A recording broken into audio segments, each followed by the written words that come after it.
That they have provided more aid into Gaza post-October 7th than pre-October 7th is something I'm very proud of. And if you believe that the Gaza Humanitarian Foundation is not doing enough... The fact that they shoot at people as they're waiting in line for humanitarian aid. Dozens of people get shot and killed literally every single day. Every single day as they're waiting for food. No, I'm not going to let you filibuster, bitch. I'm not going to let you filibuster. I'm not going to let you filibuster. You guys are totally okay with IDF soldiers shooting and killing desperate people waiting for humanitarian aid. You're okay with that. I find it so unbelievably evil. Unbelievably evil. It shocks my conscience and my soul that people as evil as this exist in this world. Okay? Watching these images, looking at these videos, seeing all these kids desperate, hungry, parentless, trapped in Gaza. And you're sitting here and you're defending it. I can't stand it. I can't listen to it.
Important to note, Israel, since this war began, has supplied over 94,000 truckloads full of food. It's enough food to feed 2 million people for 2 years, trying to get that into Gaza. But Hamas has stolen the food. A huge amount. In fact, in 2024, the numbers are that Hamas profited over $500 million in stolen food aid that was supposed to go to these poor people who needed it. That's half of their budget. So this is a broken system. The UN needs to work with Israel to make sure that the food is getting to the people that need it most. The IDF, I'm told as recently as this morning, will begin tomorrow in opening new channels of distribution to get it to those people who are desperately in need. That's Israel's intention. That's the U.S.'s intention. And Sir, the UN. Please get my son back. How is your son doing? Well, he's dead, but they have his body, and it's so important. It's more important. It's almost like more, but it's as important as if the child were living. These people were, they're devastated. And I said, when you get it down to a certain number, you're not going to be able to make a deal with Hamas, because once they give them up, then they feel that that's going to be the end of them. And what I said is exactly true. You know, they had a routine discussion the other day, and all of a sudden they hardened up. They don't want to give them back. And so Israel's going to have to make a decision. Did you? I know what I do, but I don't think it's appropriate that I say it. But Israel's going to have to make a decision. I think they're going to end up in the same place. You might as well go there quicker.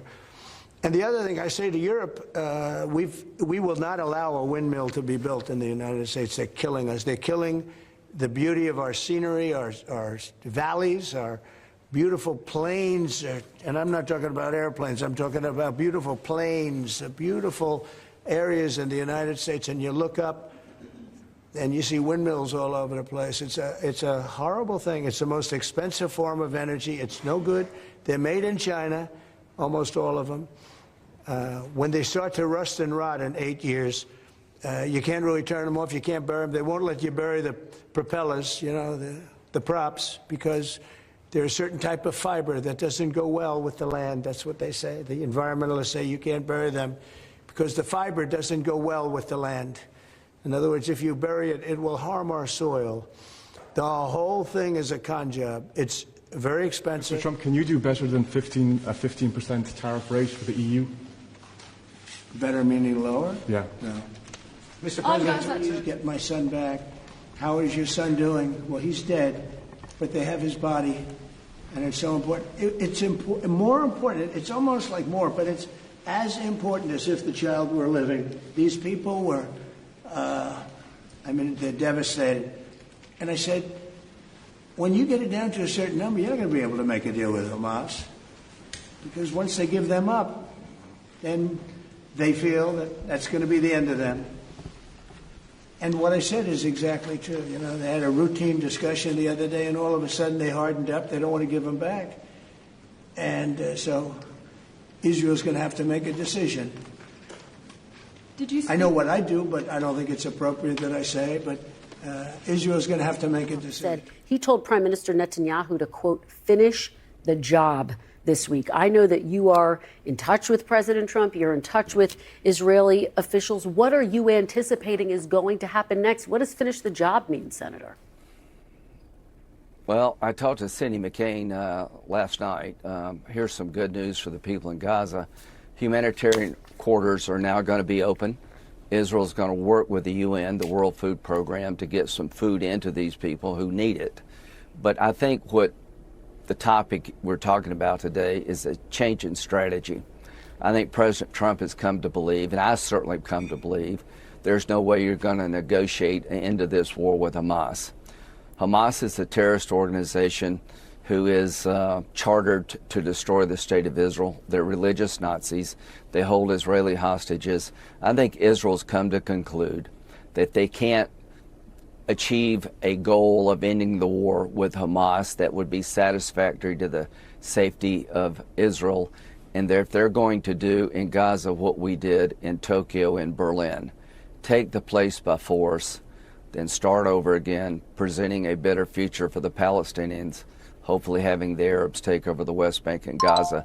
But I think going forward, Christian, you're going to see a change in tactics, a full military effort by Israel to take Gaza down like we did in Tokyo and Berlin. Final question. You just brought up your run in 2016 for president. You are talked about quite frequently as a possible contender in 2028. Do you have your sights set outside of the State Department? Well, I think J.D. Vance would be a great nominee. And if, I think if he decides he wants to do that. And so, I think he's doing a great job as vice president. He's a close friend, and I hope he intends to do it. I know it's kind of early, but being in the role that I'm in here at the Secretary of State, I really don't play in politics. There's actually rules against me being involved in domestic politics, and I want to do this job as long as the president allows me to do it, and stay in that job, which would keep me here all the way through, January of 2028. I feel, honestly, you never know what the future holds. You never rule things out or anything like that, because you just don't know. Things change very quickly. But that said, I believe that if I am able to be here, through the duration of this presidency, and we get things done at the pace that we've been doing the last 6 months, I'll be able to look back at my time in public service and say I made a difference, I had an impact, and I served my country in a very positive way. And I would be satisfied with that as the apex of my career, and so that's what I'm focused on right now, because we're doing some special things that I think are going to bear dividend and fruit for a generation.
My friends gain more and more weight, and then eventually I got to tell you, this is a little dark, but bad diet literally killed my whole crew.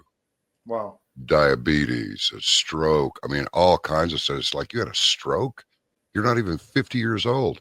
You guys got to quit eating this stuff. Your body knows what's what. You're not conscious of this.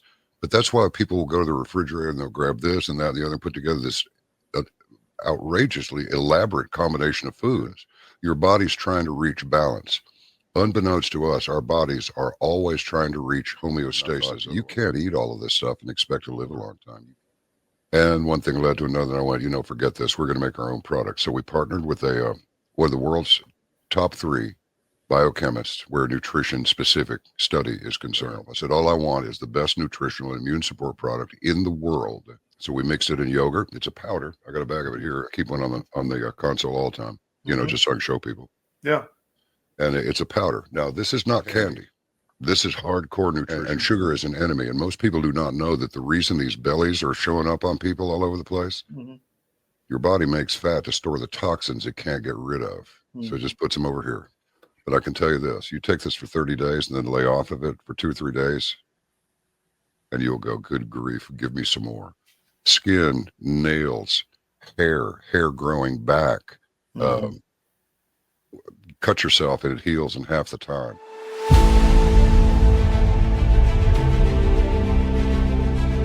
I'm David Cross, and you may know me from my election integrity work, but I also own U.S. Asset Management, an investment advisory practice.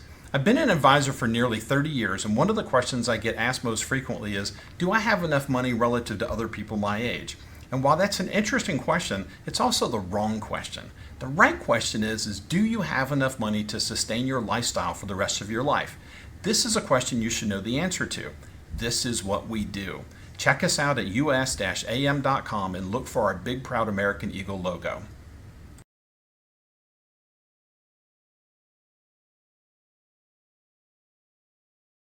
We're slogging over Africa. Slogging over Africa. Boot, moving up and down again. There's no discharge in the war. 7, 6, 11. Thanks for joining us today on the SCIF. Glad to have you back on a Monday morning. Appreciate you being here. Thank you to the audience. Appreciate the engagement in the chat. You're cleared hot in the chat. We're going to do a little something different, kind of an Armenia special. I just wanted to highlight, you saw in the cold open there, the multiple videos of what's going on in Gaza. There is a serious, intense information war going on right now. And those who are supporting Israel and what they're doing in Gaza, and those who are not and are attempting to paint a narrative that people are starving in Gaza. We're going to try to get to the bottom of this over the next few weeks. It's going to be a story we're going to focus on. We want to tell the truth. We're going to do a lot of research ourselves, but you saw in those videos the narrative war that's happening, and we will bring you the truth. So stay with us on that, but look forward to it over the next few weeks. Here at the SCIF, we are an intelligence brief, and we tell you not necessarily what you want to hear about, but what you need to know, and you need to know what's going on here. As we've said many times, this was the first Christianized country, and there's a massive attack on Armenia from all directions. They're surrounded by enemies. You heard Tucker Carlson have Anna Kasparian on this week, which I found interesting, the timing. He came in and did that right after we were here. So great minds think alike, I guess. But we're going to take you through some of what's going on politically, geopolitically here, and then take you through some history, which I think is extremely important and you need to know.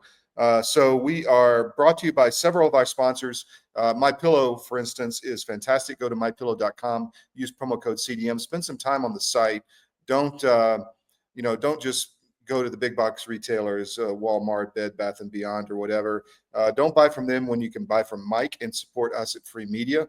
It's getting close to college time again. It is getting close to the winter time where people need pajamas, slippers. So go spend some time on mypillow.com and use promo code CDM, and you will get the best discounts. Really appreciate that. And also check out the wellness company, twc.health/CDM. Make sure you get the / and so we get credit, twc.health/CDM, and spend some time on their website as they are reimagining healthcare. It's very important, and you will find some great information there, from the emergency medical kits to the nutraceuticals to the memberships where you can get doctor visits, and you have the medical kit right here. You just get the doctor on the phone and says, I have this problem, and he says, okay, do this with what you have right there. You don't have to go to CVS or the pharmacy, which may be closed in a lockdown. So prepare your family. You may need more than one kit. You may need more than one membership or more than one member of your family. But check it out. Spend some time on the site and take care of your own healthcare and take back your healthcare. That's what we really want to focus on, is taking back your healthcare for your family. So it's twc.health/CDM. We are going to go through a few articles to start with, because I want to talk about what's going on in Armenia.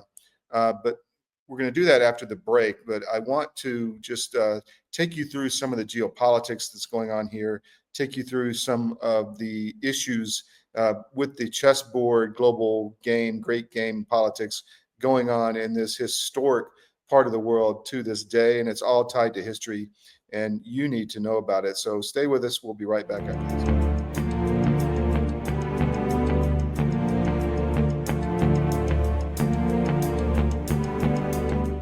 Well, in the case of hydroxychloroquine and ivermectin, these are two medications that have been FDA approved for use in humans for decades. They are very, very inexpensive. Interestingly, available over the counter in almost every other country other than the US and Canada.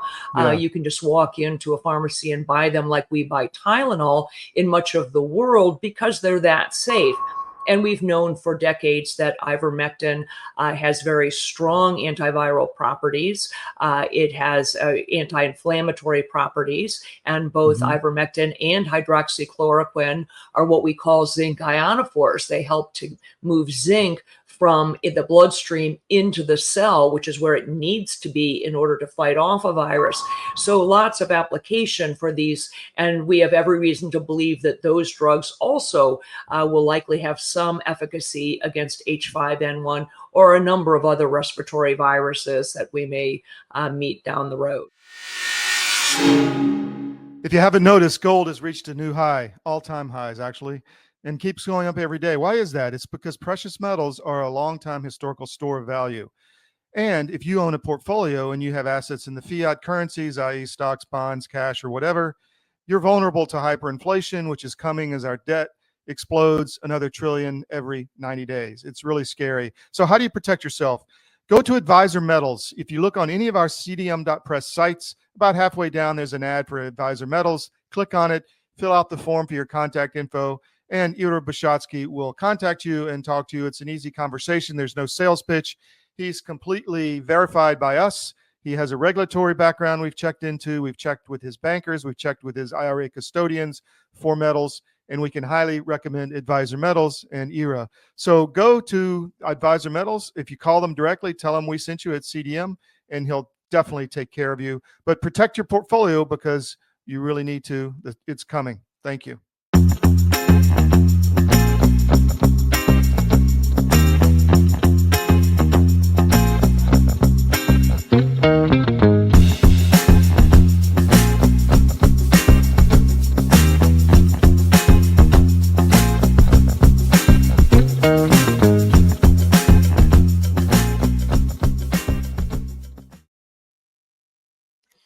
Thank you for joining us here back on the SCIF.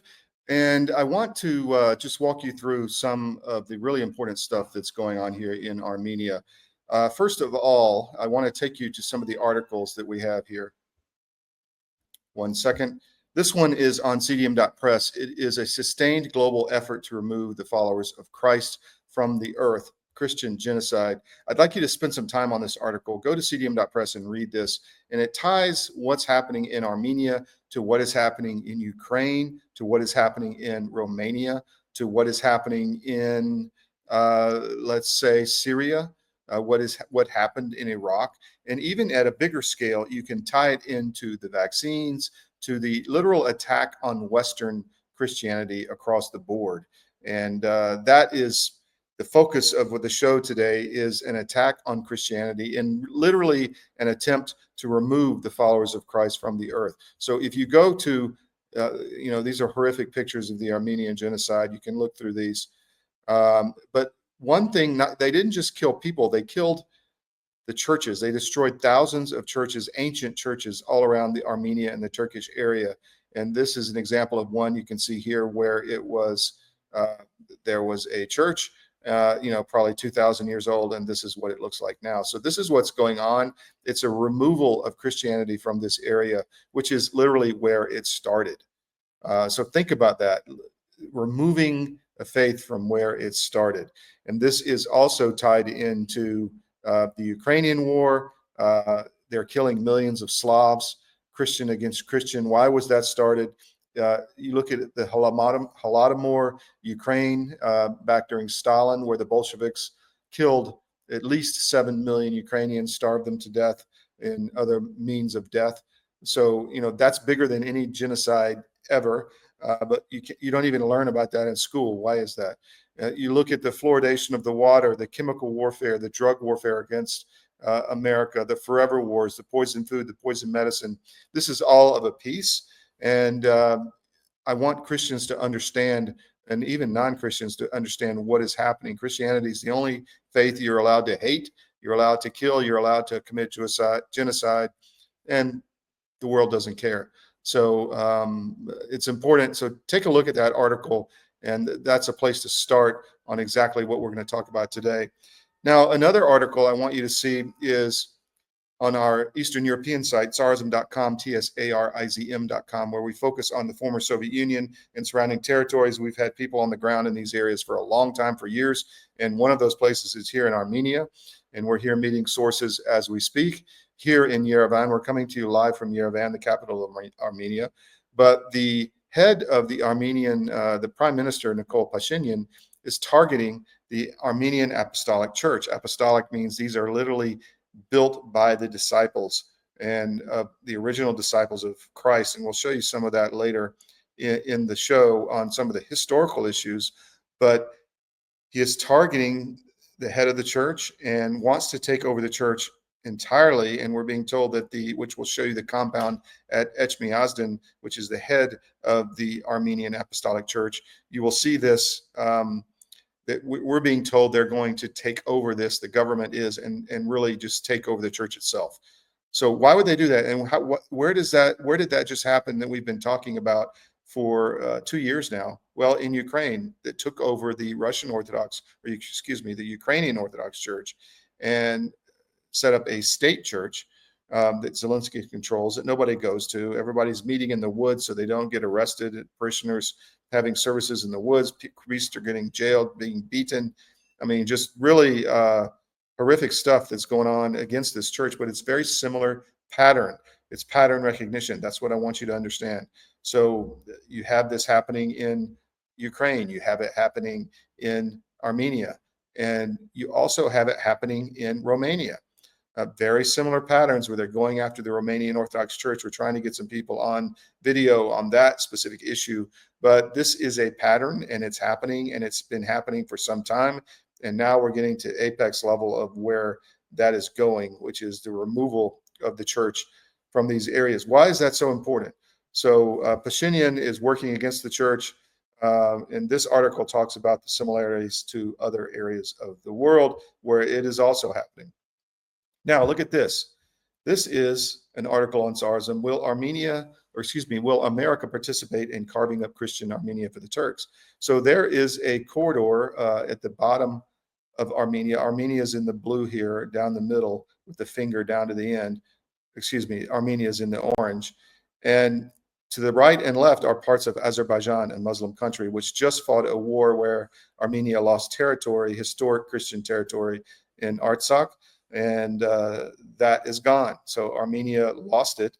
And we've been told the government itself helped foment the war so that they would lose it. That's what you need to understand. The government here in Armenia is not working for the American people or Armenian people. Where have you heard this before? We've talked about Zelensky. We've talked about Biden. We've talked about Starmer. We've talked about Merz in Germany.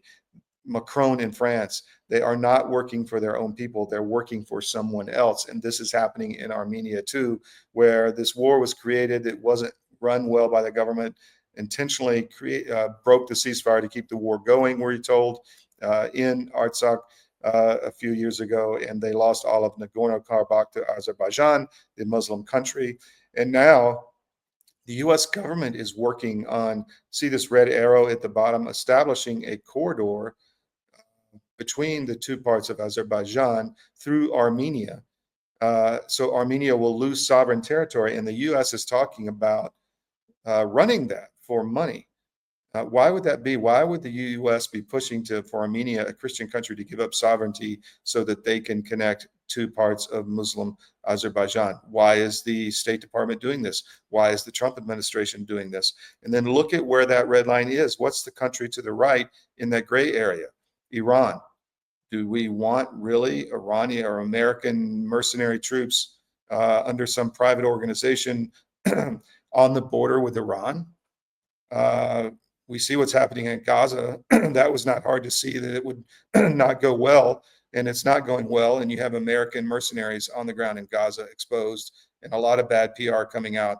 But a lot worse things can happen, and it can happen here with Iran. So do we want to have American troops to foment a new war in Iran? That's the question. Last article that I want to show you before we take another break and we get into some of the history is Armenia is a hidden police state threatening to the Armenian Apostolic Orthodox Church.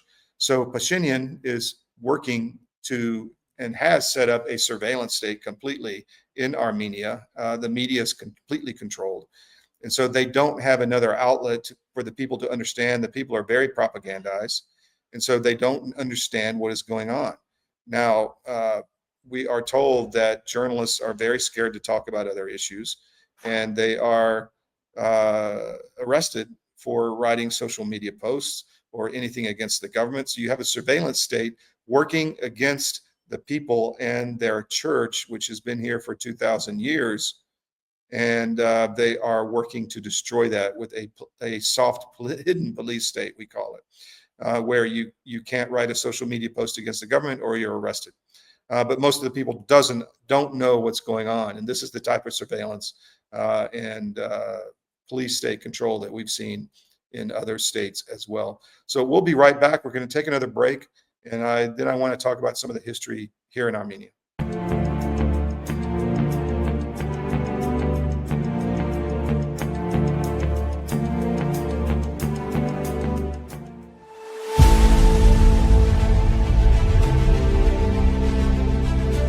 Watching my friends gain more and more weight. And then eventually, I got to tell you, this is a little dark, but bad diet literally killed my whole crew.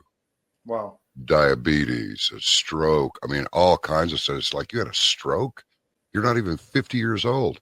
You guys got to quit eating this stuff. Your body knows what's what. You're not conscious of this. But that's why people will go to the refrigerator and they'll grab this and that and the other and put together this outrageously elaborate combination of foods. Your body's trying to reach balance.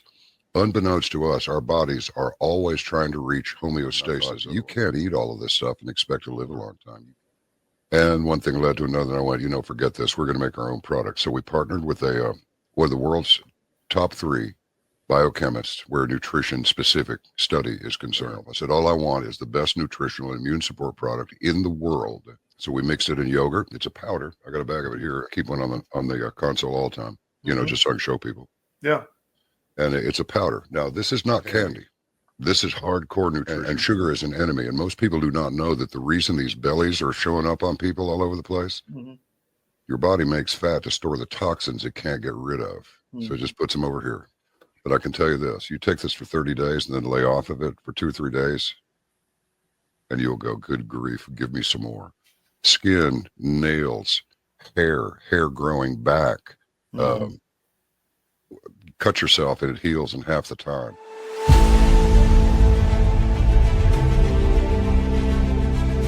I'm David Cross, and you may know me from my election integrity work, but I also own U.S. Asset Management, an investment advisory practice.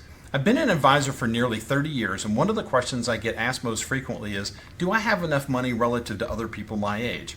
And while that's an interesting question, it's also the wrong question. The right question is do you have enough money to sustain your lifestyle for the rest of your life? This is a question you should know the answer to. This is what we do. Check us out at us-am.com and look for our big proud American Eagle logo.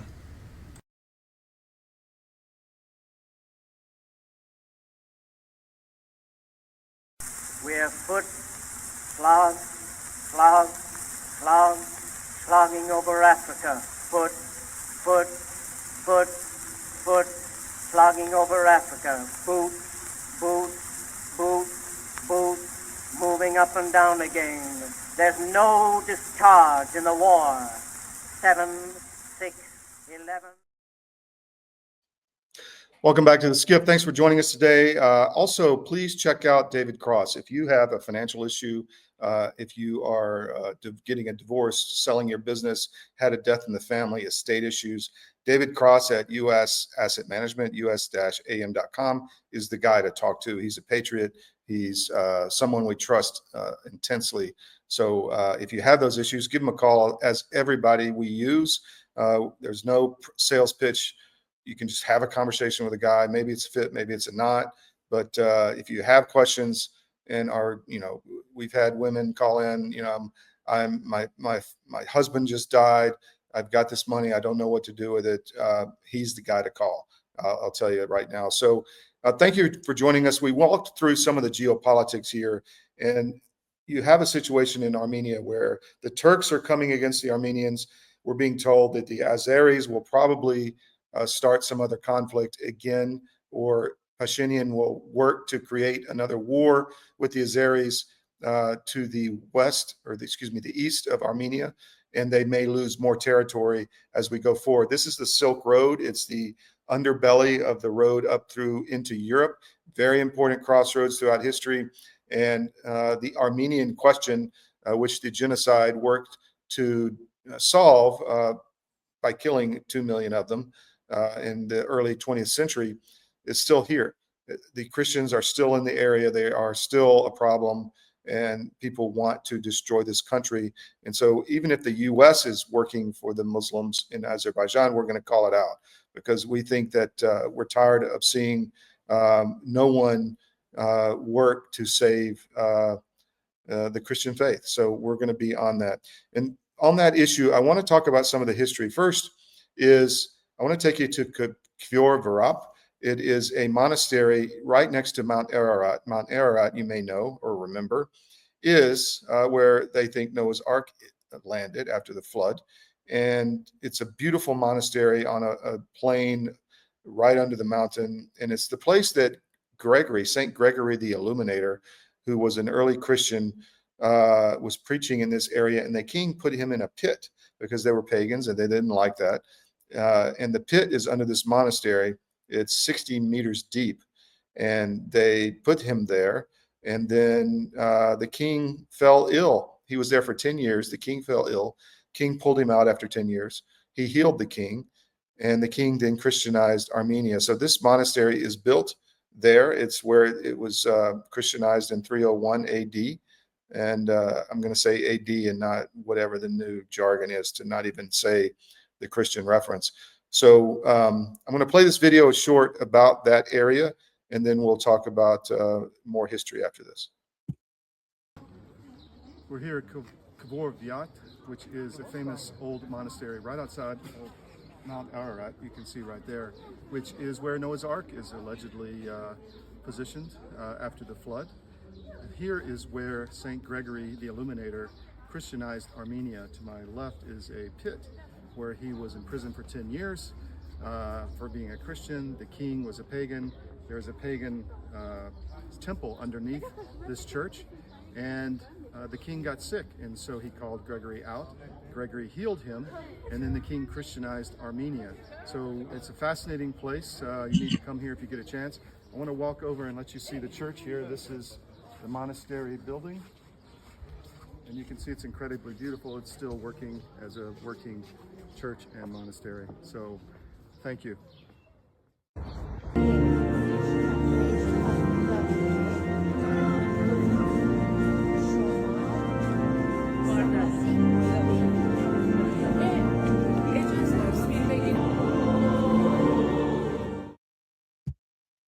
So you can literally see where Christianity began in Armenia, which is the first Christian country. The disciples came up from the Levant into this area, the Southern Caucasus, and evangelized all through this area and created what was created here 2,000 years ago. What's interesting to me are the cross stones, which the monks would spend their lives building and carving, and then they would place them around. And there's tons of these all over these old monasteries. It's absolutely fascinating if you get time to go here. The next area I want to take to you is another monastery at Lake Savan. The monastery is called Savanik. And I'll play this and we'll talk about it. We're here at Lake Savan, and it's Savanak Monastery. It is thousands of years old. This is a huge freshwater lake in Armenia. And we're here at the monastery. If you turn this way, you can see the monastery and the active monastery and active church that is still here. Thousands of these churches were destroyed. They were spread all over the old kingdom of Armenia into Turkey, southern Russia, and what is now Azerbaijan. During the Armenian genocide, most of these churches were torn down, thousands of them. But you can see this is the first Christian country. It was very Christianized, lots of very religious activity going on here for thousands of years. But we want to document it and tell you about it. So thank you.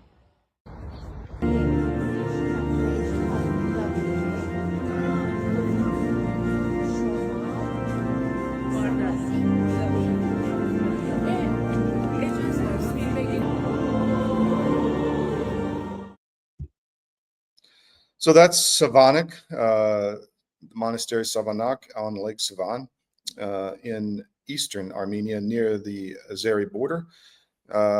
Fascinating place if you ever get the chance. The lake is incredibly beautiful, but what I want you to hear is that there were thousands of those monasteries and churches destroyed by the Turks, the Young Turks, and other anti-Christian forces, and it's still happening to this day. I showed you Mount Ararat.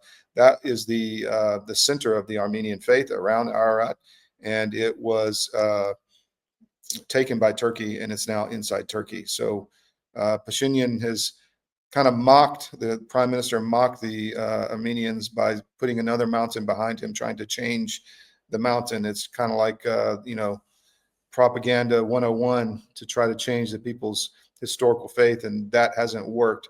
But they're going after the church now because that's the bedrock of society here in Armenia. I want to take you to another place real quick. This is the church inside Yerevan, the capital. It's a newer church, but it is dedicated to Saint Gregory the Illuminator. So this will show you the faith of the Armenians inside the capital itself. Here we go. So this is St. Gregory the Illuminator's Cathedral. It was built in the 1990s here in Yerevan. It's the chief cathedral here in Yerevan for the Armenian Apostolic Church, the Orthodox Church. And we're going to show you the facility now. It's very beautiful. It's more minimalistic than some of the older cathedrals, but it's incredibly beautiful, just stylish. Now, this is the church that Prime Minister Pashinyan is looking to call his own and take over. He's put several priests in jail. He has built a dossier on the head of the church here in Armenia, and is looking to do very much like what they tried to do with President Trump, discredit the head of the Armenian Apostolic Church, this is the first Christian country. Soon we're going to visit the first Christian cathedral outside of Yerevan, but this is the church that Pashinyan wants to take over. It's not sitting well with the Armenian people. This is L Todd Wood with CDM. We'll be back shortly. Thank you.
So that is the church in downtown Yerevan, the newer, it's about 30 years old, St. Gregory the Illuminator, dedicated to the St. Gregory.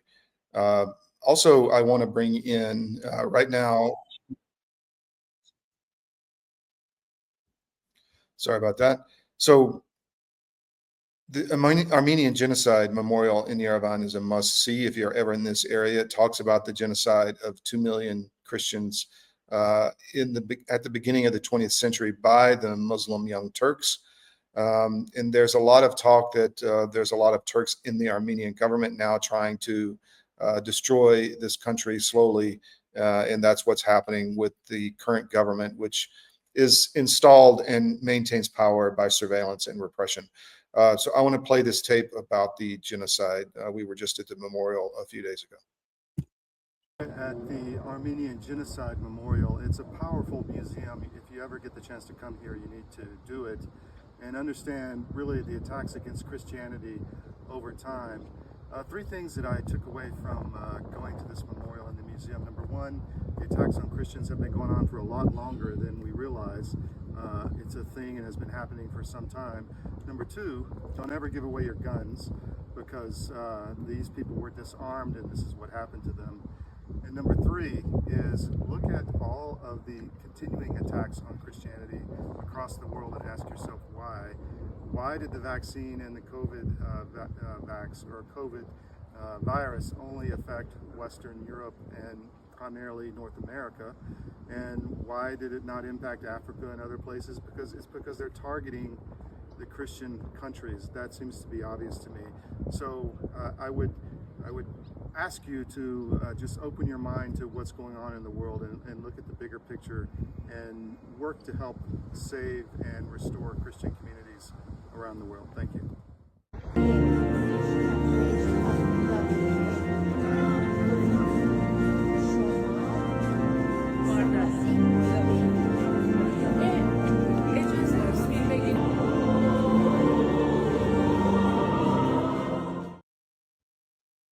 So that's the Genocide Memorial in Yerevan. Please check it out if you're in the area. Now, I want to go to one final place, which is Etchmiadzin, which is the center of the Armenian Apostolic Church. It's like their Vatican, and it's centered around the first Christian cathedral ever built in 301. It was the church itself was built by with the followers of the disciples, which came up into this area and built the Armenian, church in virtual church with people, just gathering. But finally, a cathedral was built in 301. It's built on a pagan temple, and there's several things I want you to see there as we play the entire video.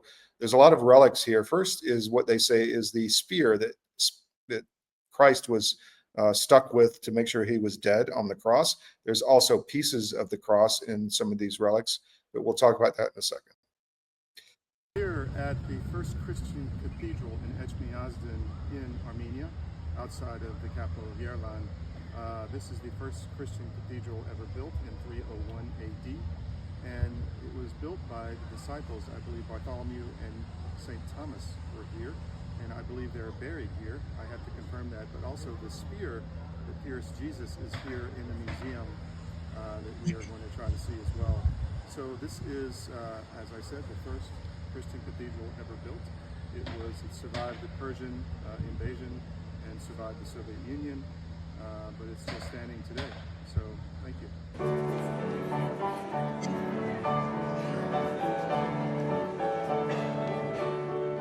Hallelujah.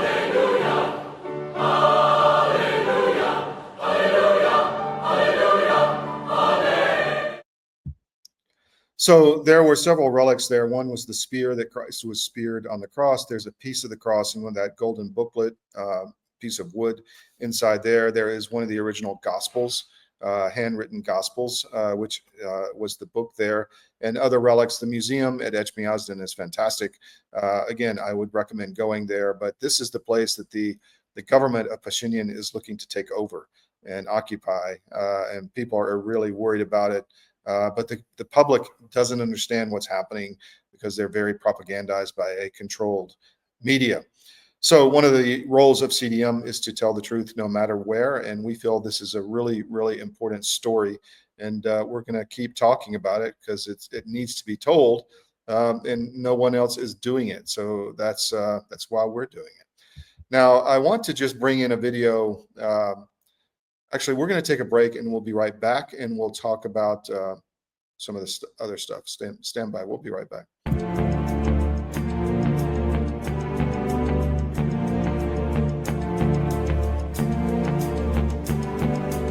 Celebrate our newest launch, Rev 7. I'm bringing you an amazing introductory offer, plus an exclusive overstock sale that you're not going to want to miss. Rev 7 is our premium energy drink that tastes great and gives you energy all day with no jitters and no crashes. That's because there's no sugar and no caffeine. I'm so sure you're going to love Rev 7 that for a limited time you can try our 3-pack absolutely free. Or check out our Percale bed sheets. I can't believe I'm even going to say this. Every color, every style, every size, only $29.88. So go to mypillow.com or call the number on your screen. Use your promo code to save 20% on our Rev 7 12-packs or try our introductory 3-pack absolutely free. And our Percale bed sheets, all sizes, only $29.88, even the queens and kings. Inventory is extremely limited, so order now. Pandemic, we can never be caught unprepared again. And so many Americans, when COVID hit, they had nothing in the house. Stores were shut down, and doctors' offices were shut down, and even if doctors prescribed drugs, hydroxychloroquine, ivermectin, pharmacists wouldn't fill the prescriptions. That was a nightmare. Now the situation is much worse. We have these horrible supply chain problems. In our emergency medical kit at the Wellness Company, we have 8 prescription drugs that are all potentially life-saving. Most people who died with COVID, they died in the hospital because they didn't receive early treatment. Every American family should have one of these.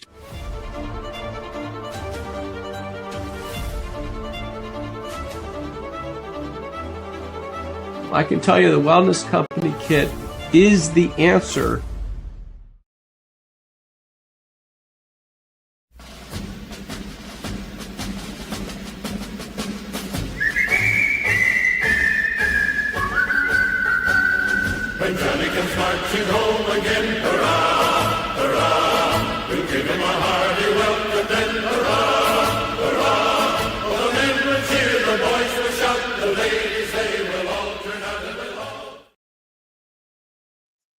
Welcome back to the SCIF. Thank you for joining us and staying with us today on this Armenian special direct from Yerevan, live on the ground in Yerevan, the capital of Armenia.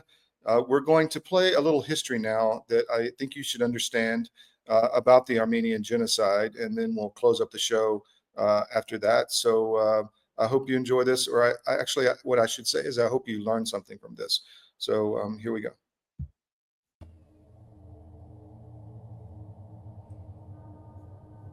Of all of the terrible genocides that have been committed, the one of the earlier genocides of the 20th century is possibly one of the most horrific and most concealed.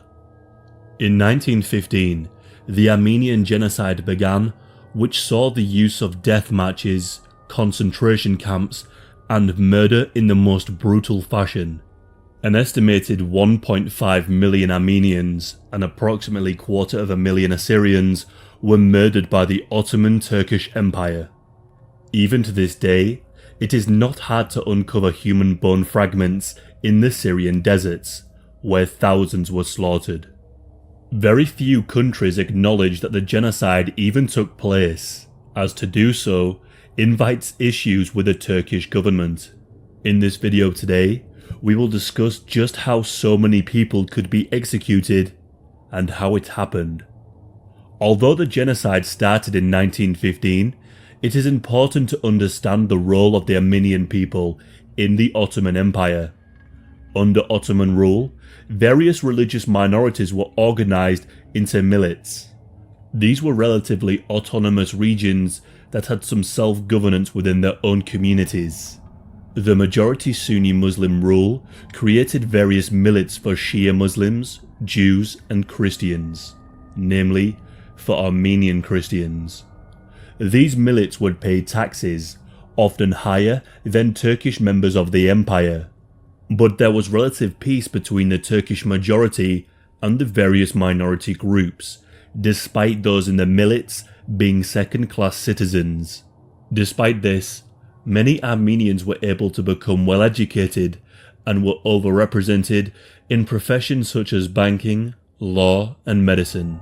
In the late 19th century, the three major Christian powers of Great Britain, France and Russia raised concerns about the unequal treatment in the empire of the Armenian Christians. Following the Russian victory in the Russo-Turkish War of 1877, the Armenian question was raised during the subsequent peace treaty in Berlin. The Balkan states were taken from the Ottoman Empire. Around the same time, rebellions in northern Africa caused loss of territory.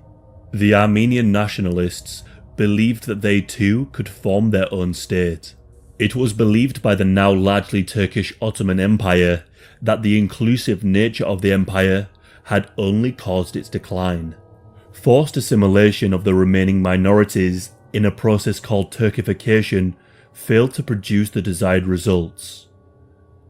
There were growing fears that the Armenians were working with the Russians. That, combined with a growing Armenian nationalism, resulted in more deadly methods being employed to answer the Armenian question. Between 1894 and 1896, a series of massacres were carried out against the minority populations. Named the Hamidian Massacres after the Sultan Abdul Hamid II, anywhere between 100,000 and 300,000 Armenians and a further estimated 25,000 Assyrians were murdered. The massacres were carried out by the Hamidii, light cavalry regiments who were designed to patrol the Ottoman borders with Eastern Europe. These Hamidii units and the state-backed Kurdish nomadic bandits were given free rein to harass the Armenian people. Before too long, the Armenians began to fight back, although this only gave justification for an escalation in attacks. In response, the Turkish populations were whipped up into a frenzy by their religious and political leaders, able to show this as an example as to how the Armenians were looking to destroy the Muslim way of life. As a result, pogroms erupted around the Ottoman Empire. The deadliest massacre took place in Yerevan, where the cathedral was razed to the ground. All whilst 3,000 Armenians were inside, seeking refuge. Those who tried to escape were shot. Those who were not directly slaughtered died from starvation as refugees. An American journalist named William Sachtleben witnessed the aftermath of a pogrom against the Armenians, and he wrote, "Along the wall to the north, in a row 20 foot wide and 150 foot long, lay the dead bodies of 321 massacred Armenians. Many were fearful, mangled and mutilated. I saw one with his face completely smashed in with a blow of some heavy weapon after he was killed. I saw some of their own necks almost severed by a sword cut. One I saw, whose whole chest had been skinned, his forearms were cut off, while the upper arm was skinned of flesh. I asked if the dogs had done this. I was told no. The Turks did it with their knives." By 1897, the Sultan was content that the risk of the Armenian nationalism had faded, with many of the intellectuals and nationalists either dead or fleeing into Eastern Europe, though the worst was yet to come for the remaining Armenians. In 1908, the Committee of Union and Progress, or the CUP, had taken control of the Ottoman Empire following the revolution of the Young Turks. The leaders were pro-Turkish nationalists and wished to create a Turkish nation in Anatolia. Direction of this push for a Turkish nation was led by the three pashas: the Grand Vizier Talat Pasha, Minister of the Interior Enver Pasha, and the Minister of War Ahmed Pasha. But another military defeat in the 1912 Balkan War resulted in the loss of the remainder of Ottoman-held Eastern Europe. With 850,000 Balkan Muslims forced into the Ottoman Empire, matters were looking dire for the new rulers. This defeat contradicted their claims of Turkish superiority, and so another reason for the defeat was needed. Talat Pasha and Enver Pasha both indicated that there was an internal tumour, referring to the Armenians. With the onset of World War I in 1914, the Ottomans sought to regain land lost in Eastern Europe and North Africa. Allying with Germany against Russia and Great Britain, the Ottoman Empire sought to push the narrative of Turkish supremacy.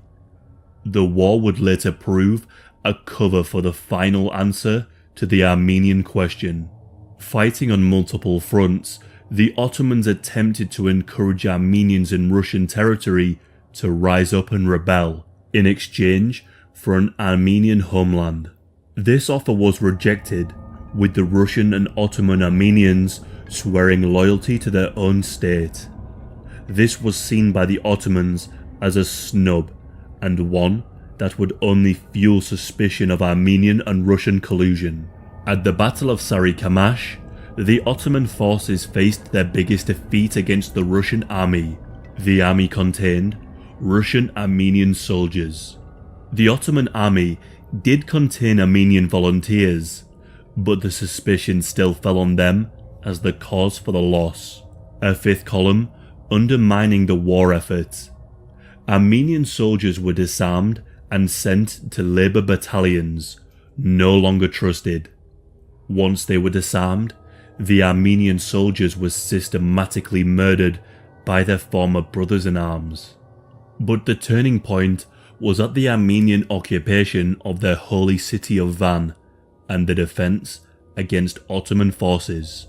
The Turks viewed this as definitive evidence of an Armenian revolution with Russian backing. However, the Armenians barricading themselves in Van was in response to fear of wholesale murder of Armenians in the area. Some 50,000 Armenians were slaughtered in the outlying provinces, with the blame placed on the Turkish-backed Kurdish militias linked to the Hamidiyai. It is important to note that the Turkish gendarmerie, the Turkish military police, were also to blame. Regardless, the Pashas had all the proof they needed to finally answer the Armenian question. In a mirror to the expulsion of 850,000 Balkan Muslims, the Pashas organised the mass deportations of the Armenians, Greeks and Assyrians within their borders. Deportations started in Constantinople, targeting the political and intellectual elites, and spread around the empire, with networks of routes leading to holding camps. It did not matter whether these were loyal or potentially disloyal. All the Armenians were targeted and deemed a threat to national security. The deportations were carried out through the use of death marches. Able-bodied men and boys over the age of 12 would be executed, very often in front of their loved ones. Bodies were usually disposed of in rivers, but due to the vast numbers of bodies clogging the water and the pollution caused, this was stopped, and instead the bodies were dumped into cave systems or gorges. It is reported that at one time there were so many corpses in the river that in order to clear the obstructions, explosives had to be used. The women, children and the elderly were marched into the Syrian desert, namely to Deir el-Zor. Thousands died on the way, either due to the harsh conditions or the harsher treatment of their Turkish and Kurdish captors. Reports of sexual assault were commonplace, as were summary executions. Bodies left littering the way.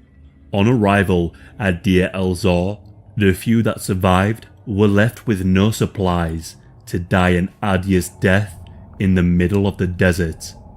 It is estimated that 150,000 people died in the desert of Deir el-Zor. One survivor to such a march was Kanum Palutian, 21 years old at the time, with the Turkish forces arriving in her village. Everything of value was taken: food, money, and animals. She saw her stepfather beheaded as he prayed for mercy along with the rest of the boys and men. The rest were forced to march into the mountains, feet bleeding all the way. At the sight of water, the captives would try to drink what they could before gendarmerie escorts would beat them away. She witnessed women and girls being taken away to be sexually assaulted, never to be seen again. Kanum avoided this fate by smearing her face with mud and pretending to be disabled. Anyone who tried to leave the convoy was killed immediately. All in all, Kanum's family were killed. Her mother, father, sister, and brother, who was barely 10 years old, were left as unburied corpses along mountains, gorges, and fields of the Death March. At Ras Al Ain, around 80,000 Armenians would be murdered. Ras Al Ain was a gathering point for various convoys of Armenians. More often than not, the women and children would arrive naked, having had all of their possessions taken from them by the gendarmerie and Kurdish militias. In the desert, they would languish in camps, suffering from starvation and rampant illness. Periodically, groups of hundreds at a time were taken into the desert. Victims would be clubbed, shot, or burned to death. You will note from the map on screen that some of the arrows end in the middle of the Black Sea. This refers to the boatloads of people shipped out into the middle of the sea, where they would be forced into the water and left to drown. It is estimated that 50,000 people met their end this way. Even amongst all of the horror, there were those that fought against the genocide and attempted to save whoever they could. It is important to note the role of the settled Kurdish villages, Bedouin nomads, and Arab villages who risked their lives to save as many as they could. Often children would be sent away from their relatives with such people in hopes they would survive. Parents would often make the impossible choice between a son or a daughter, often picking a son so that the family line could continue. There were some in positions of power who were able to assist those, notably Fadel al-Boud, the mayor of Deir el-Zor. He was able to provide some food and shelter to those who were sent to die. Of the 2 million Armenians who lived in the Ottoman Empire, only 400,000 were left after the deportations and executions. The Ottoman Empire collapsed following its defeat in World War I, and the three pashas fled to avoid prosecution for their crimes. At subsequent military tribunals, the CUP leadership were found guilty of various war crimes and sentenced to death, though this was in absentia. Talat Pasha was assassinated in Germany in 1921 by an Armenian who was ultimately found not guilty due to the trauma caused by his experiences of the genocide. Enver Pasha was killed in combat against the Russian Red Army by forces under the command of a Russian Armenian. Ahmed Pasha was assassinated in 1922 while working in Afghanistan, again by Armenians seeking vengeance. To this day, few countries will acknowledge the Armenian genocide. To do so will damage relations with Turkey. The Turkish position is that whilst the necessary deportations did take place for national security reasons, there was no intention to exterminate the Armenian people. Those who persist to claim that the Turks committed a genocide can face prosecution or worse. Hrant Dink was a Turkish Armenian journalist who was prosecuted 3 times for denigrating Turkishness. He was then assassinated by a Turkish nationalist in the middle of the street. This has not deterred historians such as Hilal Bertkay, who pushes for greater acceptance that the genocide happened. He even uncovered that in the 80s, the Turkish government shredded documents relating to the genocide in the bid to hide the truth. In terms of international recognition, it is varied and largely political. The Kurdish Democratic Party have apologized for the role of the Kurdish tribes in the genocide. It was only in 2021 that a sitting president of the United States publicly referred to the events of 1915 as a genocide. European countries such as France and Germany have acknowledged that the genocide took place, whilst the United Kingdom has not. But the devolved nations of Wales and Scotland have. It is a very mixed bag as to which countries acknowledge the genocide. I would invite you all to take the time to listen and read to the accounts of those who were able to witness what took place. Accounts by survivors and foreign officials will be found linked in the description below. In Armenia, there is a memorial to those who perished, known as the Eternal Flame. Thousands of people lay flowers to pay their respects in what becomes known as the Wall of Flowers. The scapegoating of a minority is a tale that repeats itself all too often in our collective human history. The horrors of the Armenian genocide were repeated throughout the 20th century, often against minorities in a similar social standing as the Armenians in the Ottoman Empire. One hopes that in remembering the Armenian genocide, we can be one step closer to avoiding yet another recurrence of such horrors.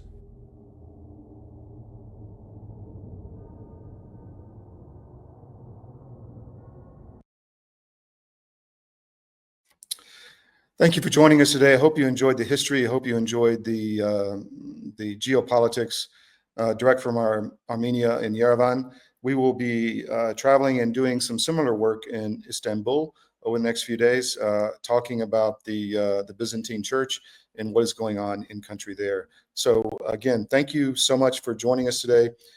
We will be back on the SCIF. We'll see about tomorrow. We may run a rerun tomorrow just because we'll be traveling. But we will be back with a lot of guests later in the week. But thank you again for joining us, and we'll see you next time on the SCIF.